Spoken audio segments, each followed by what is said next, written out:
Alors déjà, en grande conversation pendant la pause, je pense que c'est un sujet qu'on ne connaît pas beaucoup, qui est vraiment très, très, très intéressant. On parle souvent du vin, on va parler d'huile d'olive aujourd'hui. Claudia Farrin est avec nous, cofondatrice de Olive et Olive. Bonjour Claudia, merci d'être là.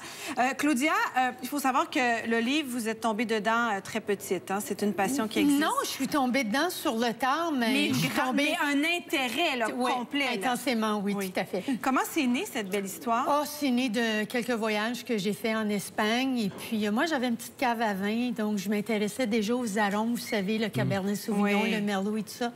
Puis un jour, au lieu de rapporter du vin avec moi, je rapportais toujours des huiles d'olive dans le temps qu'on pouvait monter ça dans l'avion. Puis à un moment donné, j'ai quitté mon travail à Montréal, je suis allée en Espagne et puis j'ai eu l'occasion de rencontrer un chimiste qui travaillait dans le domaine de l'huile d'olive qui m'a vraiment initiée. Et c'est la raison pour laquelle j'ai apporté ce matin différentes olives. Parce que c'est exactement le lien qu'on fait avec l'huile d'olive extra vierge et le vin. C'est que dépendamment des cépages qu'on a, on a des arômes qui sont différents. Et c'est la même chose dans l'huile d'olive. Une olive arbequina, par exemple, comme celle-ci, ne vous donnera pas les mêmes arômes que la Hoya Blanca, par exemple. Donc, on peut avoir des arômes de tomate dans une huile et on peut avoir des arômes de gazon fraîchement coupé et puis tout ça. Donc, une huile d'olive extra vierge, c'est une huile qui est sans défaut. C'est une huile d'olive devrait toujours sentir frais. Le gazon, la tomate, le pamplemousse rose. Et pas la térébenthine ou le truc pourri. Tout à fait. Et on veut surtout pas cuisiner avec ça. Mais pour revenir à ça, ce que je trouve fabuleux, c'est qu'il ne faut pas oublier que l'huile d'olive, c'est quand même le plus vieux produit alimentaire de la planète. Transformé, d'accord? Après, c'est le vin, mais avant ça, c'est l'huile d'olive. L'huile d'olive est vraiment...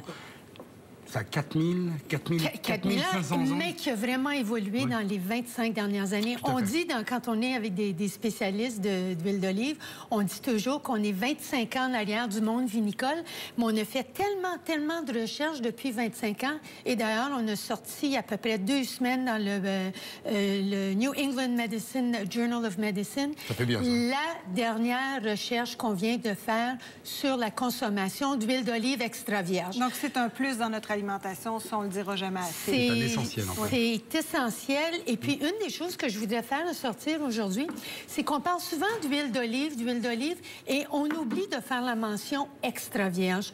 L'huile d'olive extra vierge, c'est celle qui est sans défaut, c'est celle qui contient le plus de polyphénol, d'antioxydants et qui contient des arômes. D'ailleurs, j'ai apporté à titre d'exemple aujourd'hui... Oui, parce que là, il faut le dire, quand on est à l'épicerie, on a toute une gamme d'huile d'olive, qu'on ne sait pas trop d'où ça vient, avec des coûts moins élevés, d'autres un peu plus chers. Donc, ça aussi, c'est de faire un bon choix, mais on n'a pas toujours... Oui, ça, c'est votre boutique à vous, Olive et Olive. Oui. Ça, c'est la boutique de la rue Masson, mais on en a une aussi au marché Jean Talon. Mais vous êtes un peu partout, là. Oui, on a 4 boutiques à Montréal et une à Toronto. Quel beau succès, mais ça prouve quand même que les gens consomment de plus en plus d'huile d'olive. Mais vous savez, Apollo, la consommation d'huile d'olive extra vierge dans le monde augmente plus vite que la production d'olive en ce moment. Vous savez, quand les chefs japonais commencent à faire des fritures, des tempura à l'huile d'olive extra vierge, c'est déjà un gros changement dans la cuisine. Tout à fait. Puis, non, on parlait des goûts, là, la différence. Parce qu'on a des produits qu'on retrouve en épicerie et d'autres qui sont un petit peu plus fancy, disons. Bien, fancy... Parce que l'huile d'olive extra vierge, c'est un produit du terroir. Et pour obtenir la mention extra vierge, une huile d'olive doit subir 2 tests. Un test chimique qu'on va faire en laboratoire et un test organoleptique. Donc, on va mesurer les arômes, l'amertume et le piquant. Si l'huile d'olive ne réussit pas ce test-là, ce qu'on fait, on la disqualifie de l'appellation extra vierge. On l'envoie à la raffinerie, on la traite avec des solvants pour la débarrasser de ses défauts et on va appeler ça une huile d'olive, comme celle-ci, par exemple, qu'on va voir sur la petite étiquette où on va appeler ça 100% pur. Et dans nos ateliers, dans nos cours de cuisine à l'huile d'olive, ce qu'on explique aux gens, c'est que l'huile d'olive, c'est un produit sans défaut et on veut une extra vierge. Et contrairement à ce qu'on dit souvent, oui, on peut cuisiner avec de l'huile d'olive extra vierge. On peut même faire perdre la friture avec une huile d'olive extra vierge. Et ce qu'on va perdre, Apollo, je pense que vous allez être d'accord avec moi, c'est qu'on va perdre les arômes, mais on ne perd pas les valeurs nutritives. Ah, d'accord. Mais dans la friture, évidemment, on va travailler avec une huile d'olive qui est filtrée, pas une huile d'olive qui est non filtrée avec des dépôts. Donc ça, quand on l'achète, il faut s'assurer donc que ce soit une huile d'olive extra vierge, puis la filtrer, on fait comment? Bien, on va le voir ou on va demander aux commerçants qui nous vendent l'huile d'olive. Des fois, c'est écrit, des fois, c'est pas écrit. Mais je vais vous dire une chose. L'huile d'olive, c'est un produit qui est en grande demande. Je vais vous dire, l'Espagne, c'est le plus grand producteur d'huile d'olive au monde. La récolte, cette année, a donné 40 de moins de rendement parce qu'il n'y a pas eu de pluie. Attention à la fraude sur le marché. Et je vais vous dire, souvent, d'ailleurs, on a ouvert ce matin cette bouteille ensemble, on l'a senti. On a senti, sentez vos bouteilles. Si vous n'êtes pas habitué... Non, mais moi, je vais le dire parce que... Mais ça sent... Je ne suis pas en train de bitcher quoi que ce soit, je vais tourner ça, mais ça pue. Ça sent la peinture, ça sent la térébenthine, ça sent... pour moi, je trouvais la branche de thym ranci, là. Puis souvent, on se trompe, mais on pense qu'une bouteille d'huile pas chère coûte moins cher qu'une huile de bonne qualité. C'est faux, en fait. Parce qu'il faut que tu en mettes 4 fois plus pour que ça sente moins bon. Tu vois, plutôt que 4 fois moins pour que ça sente très bon. Et là, on va déguster l'huile d'olive. Oui, on va déguster une huile d'olive. Ça, c'est la vôtre. Ça, c'est une huile de terroir. Donc, l'huile d'olive extra vierge, c'est un produit du terroir. Ça vient d'Estepa. Tu as déjà un olivier dans ta cour avec ça. Oui, on a l'olivier là. Il est dans la boutique, dans la bouteille. Produit embouteillé sur place. On la sent comme un vin. C'est pareil. On la goûte. Tu vas voir, c'est vraiment des traits piquants, gazonnés qui sont très présents. Là. Alors, on offre chez nous des ateliers d'huile d'olive. On en a au marché Jean Talon, notre boutique Olive et Épices, sur notre site Internet, des ateliers. Oliveolive.com.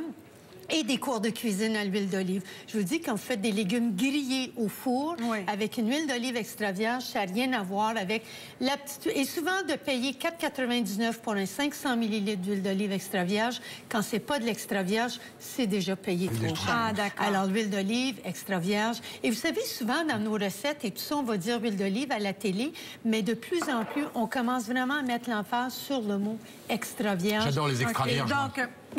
Donc, une huile d'olive extra vierge, toujours avoir une date sur sa bouteille. C'est un produit qui est frais. Et puis, encourager les producteurs à acheter une huile d'olive. Oui, puis c'est pas vrai qu'on va payer plus cher aussi parce qu'on achète. Mais même si on payait $1 ou 2 de plus la bouteille pour un produit du terroir.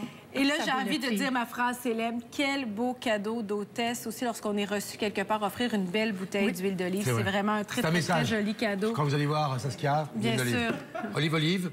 Oui, ça, c'est bon. Plusieurs boutiques aussi disponibles et parfois, on les retrouve dans les grandes surfaces également. On peut déguster vos produits. Oui, on a des kiosques chez Costco aussi dans la région de Montréal. Donc, un beau succès. Bravo. Est-ce qu'on chine à l'huile d'olive aussi? Oui, à la dégustation. Merci. Santé. On se retrouve au retour de la pause et vous comprenez bien qu'on aura une huile d'olive extra vierge d'excellente qualité. Et attends, on va garder celle-là. Oui.